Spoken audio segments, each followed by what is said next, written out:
Sebaste, Armenia, año 316 después de Cristo.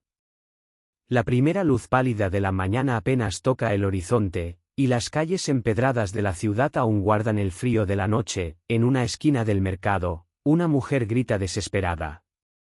Sus manos temblorosas sostienen a un niño que no puede respirar, su pequeño pecho sube y baja, pero el aire no entra ni sale. Unos días antes, una fina espina de pescado se le había clavado en la garganta de tal manera que ni toser servía de nada ni darle agua ayudaba. La mujer mira a su alrededor pidiendo socorro, pero los ojos de la ciudad se apartan uno a uno. Porque ese día en Sebaste está ocurriendo algo más. Los soldados de Roma recorren las calles. Y frente a esos soldados, camina un hombre con las manos encadenadas. La multitud se abre lentamente. Nadie da un paso al frente, el miedo vuelve invisible a la gente. Pero esa mujer no se quedó invisible, tomó a su hijo en brazos y se lanzó ante los soldados. Suplicó, gritó. Y esas manos encadenadas, en ese instante, se extendieron sobre el pequeño niño, se susurró una oración. Cayó el silencio, y entonces, aquella fina y obstinada espina, como si nunca hubiera estado allí, se soltó. El niño tomó una bocanada de aire profunda, los soldados se detuvieron. La multitud quedó paralizada, y aquel hombre simplemente siguió mirando hacia adelante. ¿Quién era este hombre, y por qué exactamente 1700 años después, millones de personas en los 4 rincones del mundo siguen susurrando su nombre? ¿Por qué cuando un niño enferma, las madres corren a la iglesia, porque las manos que tiemblan antes de una operación buscan este nombre? Hoy les voy a contar la historia de uno de los santos menos conocidos pero que ha dejado huellas más profundas en la historia de San Blas. Y les prometo que esto no será una biografía, será la historia de un hombre al que en algún lugar de su interior, ustedes ya conocen. Si hoy hay alguien en su vida cuya recuperación están esperando, si buscan esperanza en los pasillos de un hospital, o si atraviesan un periodo en el que sienten que su propio cuerpo les está traicionando, esta historia es exactamente para ustedes, porque Blas también conoció exactamente esa desesperación. La desesperación profunda que traen el cuerpo, el alma y la sociedad, y en medio de esa desesperación, incluso con las manos encadenadas, eligió seguir extendiendo los brazos. Pero volvamos al principio, al verdadero principio. Finales del siglo III después de Cristo, el oriente de Anatolia. Sebaste, una ciudad pequeña pero de raíces profundas en las tierras donde hoy se encuentra Sivas. Aquí, nacido en el seno de una acaudalada familia cristiana, Blas recibió la mejor educación de su época. Estudió medicina, aprendió el cuerpo humano, las enfermedades, los métodos de tratamiento. Pero no solo el cuerpo le interesaba, también el alma. Siendo aún joven, fue reconocido en la ciudad tanto como médico como hombre de fe. La gente acudía a él por 2 razones, sus cuerpos enfermos y sus almas cansadas. Ahora quiero decir algo con claridad. Blas no era un superhéroe, no había nacido como una máquina de milagros. Era un hombre que había leído libros, que había pasado horas junto a la cama de los enfermos, que había vivido noches sin dormir, cometió errores, tuvo dudas, se cansó. Lo que lo hacía extraordinario no era un poder milagroso, sino la determinación extraordinaria de un hombre ordinario de seguir adelante, y esa determinación lo llevó, siendo aún joven, al episcopado. Obispo, hoy esta palabra puede sonar formal y fría. Pero en el siglo III después de Cristo, en el Imperio Romano donde el cristianismo era ilegal, ser obispo significaba esto: todos te conocen, todos te siguen y Roma te busca. Sentarse en ese cargo era colocarse en una diana. Blas lo sabía, todos a su alrededor lo sabían. Y aún así, aceptó. ¿Por qué? Quizás algunas personas, cuando buscan un propósito, también tienen que enfrentarse al peligro. Quizás ustedes también han vivido un momento así en su vida. Esa delgada línea entre hacer lo correcto y mantenerse a salvo, Blas se paró en esa línea y eligió el lado correcto. El precio sería alto, pero lo que pagaría ese precio ya estaba dentro de él. Cuando comenzaron las persecuciones de la época de Diocleciano, Las iglesias fueron cerradas y los obispos fueron arrestados uno a uno, la congregación de Blas se dispersó. Permanecer en la ciudad se hizo imposible, y él tomó una decisión. Se retiró a las montañas, encontró una cueva en las escarpadas y pedregosas colinas a las afueras de Sebaste. Comenzó a vivir allí, solo. Orando, ayunando, reflexionando, lejos del ruido de la ciudad, despojado de las expectativas de la gente, a solas solo consigo mismo y con su fe. Y en aquella cueva, comenzó a suceder algo que nadie esperaba, llegaron los animales. Al principio quizás fue casualidad, un pájaro herido, un zorro con una pata rota, un ciervo que había escapado de las trampas de los cazadores. Pero fueron llegando cada vez más, los registros eclesiásticos recopilados en el siglo IX y los textos históricos que narran las vidas de los santos, al hablar de ese periodo, escriben esto: los animales enfermos llegaban y se marchaban curados. Incluso los salvajes se calmaban junto a él, un médico, en la montaña, en silencio, curaba animales. Aunque nadie lo viera, aunque nadie lo reconociera. Cuando piensan en esta escena, sienten que algo se mueve dentro de ustedes, ser la misma persona en el lugar donde nadie te ve, en el momento en que nadie te reconoce. La cueva de Blas quizás es el símbolo no solo de él, sino de ese rincón silencioso que todos llevamos dentro, ese lugar donde no tenemos que demostrarle nada a nadie, donde estamos a solas solo con nuestros propios valores. También ustedes han pasado por ese periodo de cueva en su vida, una época que nadie conocía, que nadie veía, pero en la que eran exactamente ustedes mismos. Quizás un momento en que tocaron fondo en la vida laboral, quizás cuando perdieron a alguien querido. Quizás los largos días en que la enfermedad los ató a la cama, esos periodos de cueva o rompen a una persona o la llevan a algo más profundo. Para Blas, la llevaron, pero ese silencio no duró mucho. Año 316 después de Cristo, Roma nombró un nuevo gobernador para la región. Agrícola, nada más llegar, dio una sola orden: todos los cristianos de la región serían encontrados y arrestados. Los soldados se dispersaron por bosques, aldeas y montañas, los cazadores los acompañaban. Y cuando llegaron a aquella cueva, lo que vieron los dejó paralizados: cientos de animales. Lobos, osos, ciervos, águilas, todos tranquilos. Todos frente a la cueva, como si montaran guardia, y dentro, un hombre apoyado contra la piedra, los ojos cerrados, orando. Las fuentes dicen que en esa escena los soldados dudaron: arrestar a ese hombre era como apoderarse de algo, pero no sabían exactamente de qué se estaban apoderando. Pero las órdenes eran órdenes, le pusieron las cadenas. Blas se levantó en silencio, los animales se fueron dispersando poco a poco. Y él caminó desde la montaña hacia la ciudad, con las manos encadenadas. Paso a paso, y fue en ese camino donde ocurrió el momento más conocido de la historia. Aquella madre, aquel niño. Aquella espina de pescado, pero debo decirles algo, esto no es solo una anécdota de milagro. Es el resumen más puro de quién era Blas: sus manos estaban atadas. Le habían quitado todo, la prisión lo esperaba. Pero miró a ese niño y no se rindió, se extendió. Este milagro no solo se narra en relatos religiosos, sino que es transmitido de manera independiente tanto por la Iglesia de Oriente como por la de Occidente. El hecho de que dos tradiciones distintas, sin conocerse entre sí, transmitan el mismo evento de la misma manera es un punto que los historiadores han destacado. Las historias inventadas con el tiempo divergen, se contradicen, cambian, pero esta historia permaneció igual a lo largo de los siglos. Un niño respiró, unas manos encadenadas lo rescataron de la muerte. Y quizás ustedes, en este momento, están sintiendo exactamente lo que sintió aquella madre, ese silencio de «no me queda otra salida». Esa desesperación de «¿a quién más le pregunto?». Blas conoce ese momento.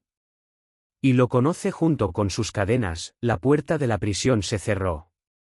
Y para él comenzó la noche más larga. La prisión era un hueco tallado en piedra bajo uno de los edificios más antiguos de Sebaste. No había luz, la humedad se había filtrado en las paredes, las piedras estaban siempre mojadas. Cuando llegaba la noche, el frío caía de tal manera que los presos intentaban calentarse apretándose unos contra otros. Blas estaba solo. Las manos aún encadenadas, la espalda apoyada contra la piedra fría. Los ojos perdidos en la oscuridad. Afuera, un emperador esperaba su orden de ejecución. Dentro, solo había silencio, y en ese silencio ocurrió algo sorprendente. Blas no se derrumbó. A lo largo de la historia existen textos que narran los días en prisión de muchos santos, y en esos textos se repite un tema que llama la atención.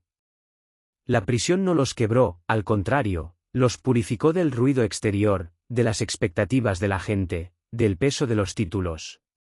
Entre esas 4 paredes de piedra, todo lo abstracto cayó, solo quedó su esencia. Y la esencia de Blas ya era clara, cuando curaba animales en aquella cueva, cuando se extendía hacia el niño en aquel camino, siempre era la misma persona. La prisión no lo cambió, porque no había nada que cambiar. Y justo en aquellos días, la puerta de hierro de la prisión se entreabrió, entró una mujer. No sabemos su nombre, la historia no le dio uno. Pero lo que hizo, si lo sabemos, llevaba 2 velas en las manos. Era pobre, era débil, no tenía influencia, pero cuando oyó que Blas había sido arrestado, se arriesgó a llegar hasta la puerta de esa prisión. Porque en aquella época, visitar a alguien así podía significar que a usted también la arrestaran. Esa mujer lo sabía. Y aún así fue, se arrodilló ante Blas y le extendió las 2 velas. La prisión estaba en completa oscuridad, para que al menos pudiera orar con un poco de luz. Blas tomó aquellas velas, y oró por la mujer. Las manos aún encadenadas, el cuerpo aún cautivo, pero en ese momento, en aquella prisión, lo que pasó entre esas 2 personas sin nombre dejó un legado que se transmitiría por siglos. Porque desde aquel día, las personas que piden la intercesión de San Blas usan 2 velas acercadas a la garganta. Todavía hoy, especialmente el 3 de febrero, esta ceremonia se realiza en iglesias católicas en todo el mundo. 2 velas, una garganta, una oración. Esta tradición transmitida a lo largo de siglos viene de las 2 velas que aquella mujer pobre y sin nombre llevó a la prisión. No sabemos su nombre. Pero su huella está aquí. ¿Ustedes también fueron esa persona en la vida de alguien? ¿O tuvieron a alguien así, alguien que no era poderoso, que no era famoso, pero que cuando cayó la oscuridad llegó a su puerta con 2 velas? La historia de Blas es también la historia de aquella mujer sin nombre, y quizás también la historia de ustedes. Pero los días de prisión pasaban, el gobernador Agrícola ya no podía esperar más. La autoridad de Roma en la región estaba siendo cuestionada. Que este hombre siguiera vivo tanto tiempo se estaba convirtiendo en una fuente de esperanza para los demás cristianos, y la gente comenzaba a susurrar su nombre. Y Roma no permitía que la esperanza se propagara. Se preparó la sala de interrogatorio. Blas entró arrastrando sus cadenas. Frente a él estaba sentado Agrícola. Un hombre que representaba el poder de Roma, la autoridad del emperador, el peso de la ley, y lo miró.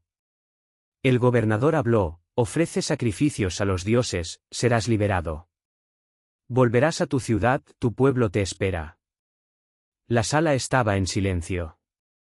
La respuesta de Blas no llegó de inmediato, un respiro. Quizás el último momento de reflexión. Luego, con voz serena, habló. Solo hay un Dios, y ya le sirvo a él. Agrícola no esperaba esta respuesta. El hombre que tenía enfrente era un intelectual, un médico, alguien educado. Personas así generalmente encontraban una salida. Un compromiso, una excusa, un paso atrás. Blas no hizo ninguna de esas cosas. ¿Quién son ustedes bajo presión? Esta pregunta es difícil de hacerse a uno mismo. Porque la respuesta real no siempre es la que queremos oír. Blas, en aquella sala de interrogatorio, bajo toda la presión, eligió seguir siendo la misma persona. Esto parece sencillo, pero en realidad, es lo que muchos de nosotros encontramos más difícil en la vida. Agrícola preguntó de nuevo, su voz se endureció.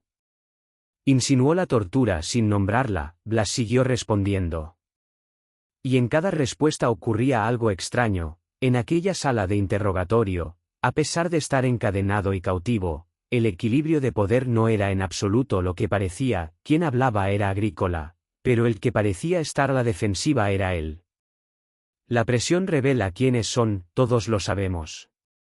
Pero al mismo tiempo, la presión revela también en qué creen. En aquella sala de interrogatorio, Blas no solo estaba intentando salvarse. Estaba viviendo con todo su ser la realidad de lo que creía, no tenía miedo. O tenía miedo, pero el miedo no lo detenía, y a veces, precisamente esta diferencia entre esas dos cosas lo determina todo. Agrícola no obtuvo ningún resultado, su impaciencia se convirtió en ira. Se dieron las órdenes, Blas sería torturado con rastrillos de hierro. Era uno de los métodos más despiadados de Roma, con instrumentos de dientes metálicos se dejaban marcas profundas en la piel. El objetivo era tanto la destrucción física como el colapso psicológico. Muchos cristianos habían dado un paso atrás en ese punto. Blas no lo dio, y aquí quiero mirar la historia desde un ángulo diferente. Porque en esta escena no vemos solo el valor de un santo, en esta escena vemos que el punto de quiebre de un ser humano está mucho más lejos de lo que pensamos. Lo que mantuvo a Blas en pie no era ni un poder extraordinario ni la promesa de la inmortalidad, él no veía la muerte como el punto final. Y esa perspectiva le daba una libertad a la que ningún arma podía alcanzar. ¿Y ustedes? ¿Hubo alguna vez algo a lo que se aferraron en su vida? Ese momento en que todos decían, ríndete, y algo dentro de ustedes decía, no. Quizás durante una enfermedad, quizás después de una relación. Quizás después de una pérdida, esa voz del no se parece a la voz de Blas. Una voz que no enmudece incluso bajo las cadenas. La prisión lo esperaba una vez más. Y esta vez, la última noche se acercaba. Aquella noche la prisión nunca había estado tan silenciosa. Afuera el viento empapaba las piedras, y dentro el tiempo parecía haberse detenido. Blas tenía los ojos cerrados, la espalda apoyada contra la piedra fría, y oraba por última vez. Pero esta vez la oración era diferente, no era una oración de miedo. No era una súplica, sabía lo que traería la mañana. Y aún así, en aquella oscura prisión, había dentro de él una extraña paz. A veces la persona es más ella misma en los momentos en que más pierde. Llegó la mañana, se abrió la puerta. Entraron los soldados, Blas se puso en pie. Las cadenas resonaron, y comenzó aquella última caminata por las calles de Sebaste. Los habitantes de la ciudad se congregaron, algunos por curiosidad, algunos por miedo, algunos para despedirse desesperadamente. Entre ellos había quienes lo conocían, personas cuya mano él había sostenido en el lecho de enfermedad. Los que lo habían observado de lejos cuando bajó de la montaña, y en aquel camino, en aquella última caminata, Blas se volvió hacia ellos. Según las fuentes, miró al pueblo y habló. Lo que dijo era sencillo pero tenía un peso que cargarlo: no tengáis miedo. 2 palabras. Pero esas 2 palabras se repitieron durante décadas. Cuando llegaron a la orilla del río, a las afueras de Sebaste, en el frío aire de la mañana, Blas se arrodilló por última vez. Cerró los ojos por última vez, oró por última vez. Y en ese momento, en ese instante, cayó la espada. Blas caminó hacia la eternidad. El hombre que murió aquella mañana a la orilla del río era un obispo, era un médico.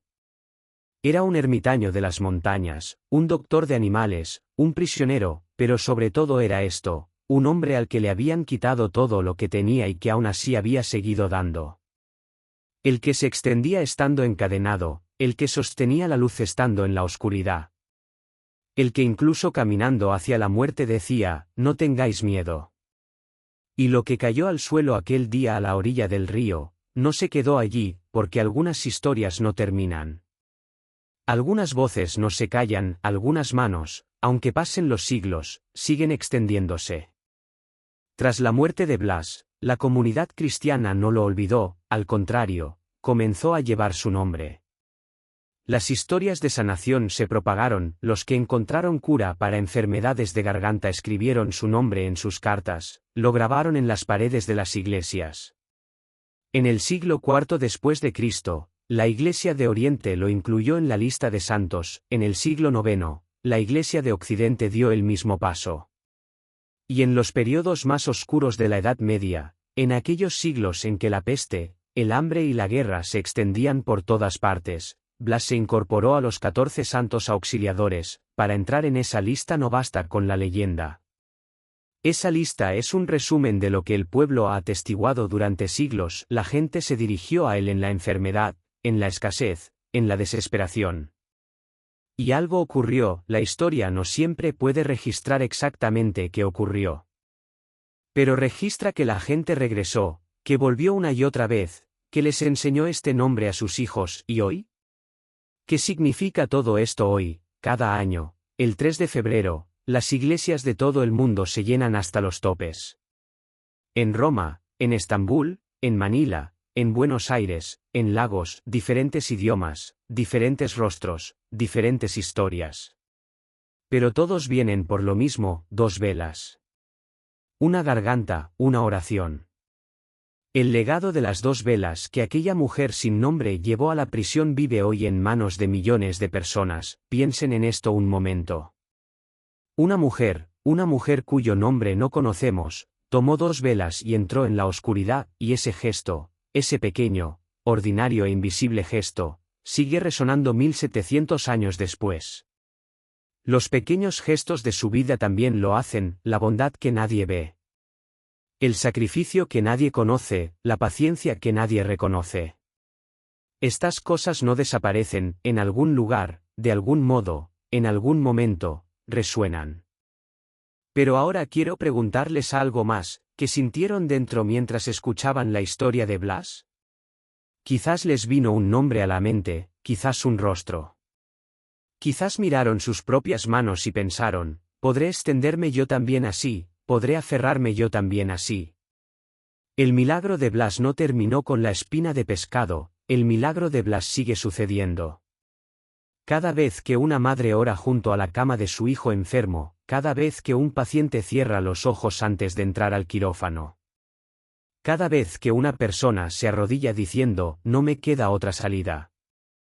En esos momentos, esas manos encadenadas siguen extendiéndose. Ahora quiero contarles algo concreto. Porque esta historia no se quedó solo en el siglo IV, en el año 1222, en la ciudad alemana de Colonia, un niño cayó en cama con un fuerte dolor de garganta. Tenía fiebre alta y no podía tragar. Los médicos de la época no encontraron solución. Su madre corrió a la iglesia, oró en nombre de San Blas. Al día siguiente el niño se levantó. Este suceso quedó registrado en los archivos de la Catedral de Colonia. El obispo de la época lo examinó personalmente y lo confirmó. En el año 1954, una mujer campesina que vivía en un pequeño pueblo de Italia tenía dificultades para tragar. Los médicos decidieron operarla por sospecha de cáncer. 3 días antes de la operación, el 3 de febrero, participó en la ceremonia de San Blas en la iglesia. El día de la operación, cuando los médicos revisaron las imágenes, no encontraron la masa. La operación fue cancelada. Este caso fue publicado en la literatura médica italiana y entró en la lista de exámenes del Vaticano. ¿Cómo miran ustedes estas historias? ¿Con escepticismo? ¿Con esperanza? Quizás con una mezcla de ambos. Les digo esto, la fe no espera la prueba.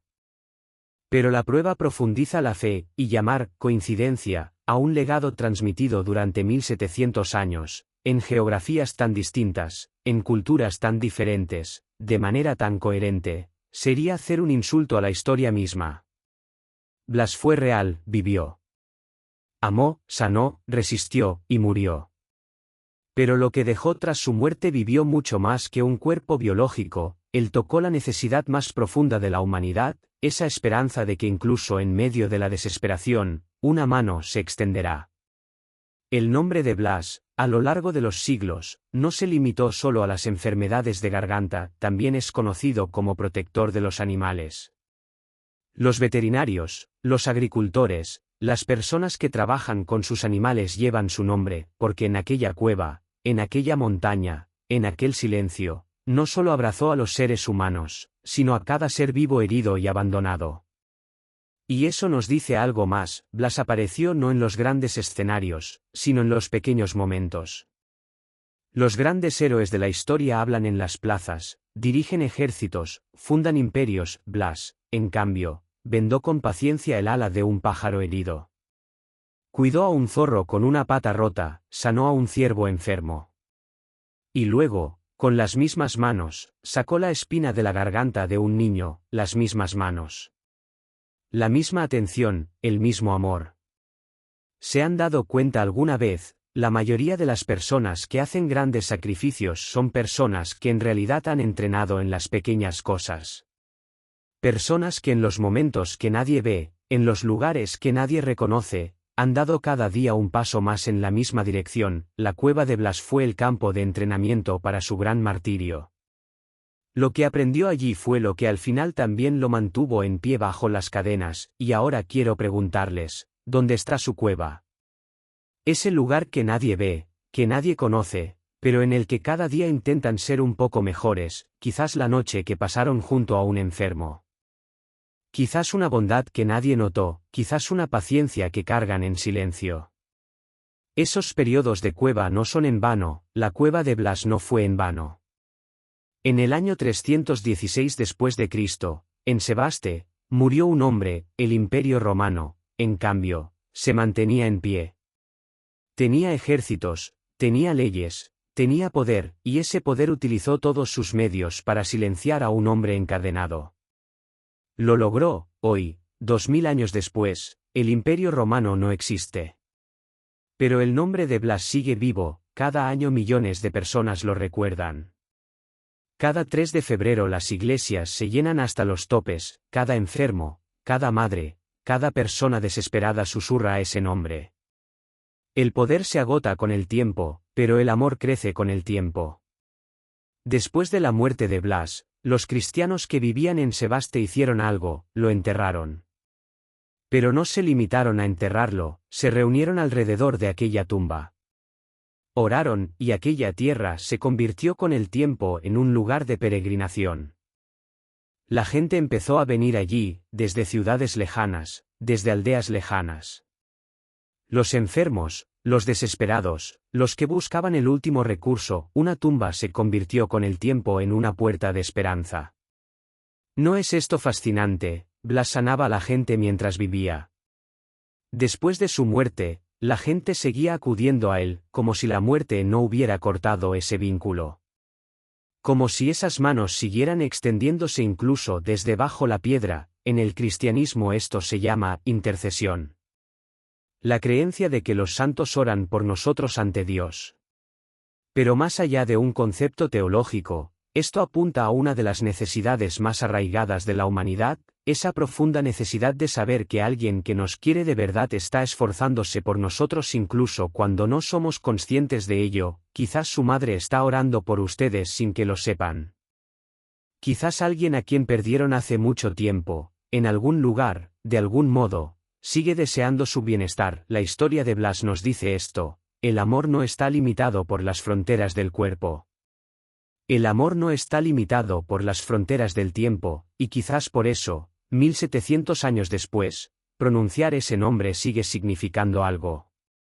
Porque detrás de ese nombre hay una persona real, una persona que amó de verdad, que sanó de verdad, que dijo de verdad: no tengáis miedo. Sebaste, año 316 después de Cristo. A la orilla del río, murió un hombre, pero aquella mañana no terminó nada. Aquella mañana, algo comenzó, y eso sigue aquí hoy. Con ustedes, con su voz. Con su oración, con su esperanza. Si este vídeo les ha dicho algo que los ha tocado, si algo se ha movido dentro de ustedes en algún lugar, compartan este vídeo con una sola persona, con solo una. Quizás alguien sentado en los pasillos de un hospital, quizás una madre que lleva tiempo esperando una buena noticia. Quizás un amigo que dice: ya no queda nadie. Mándenle este vídeo a esa persona, porque la historia de Blas es exactamente para ellos. Y en los comentarios, escriban el nombre de la persona por la que desean pedir sanación, solo un nombre. Oremos juntos, porque aquella mujer sin nombre entró sola en la oscuridad. Pero ustedes no están solos, que la intercesión de San Blas esté sobre ustedes, sobre sus seres queridos, y sobre esa persona cuyo nombre han escrito. Hasta el próximo video.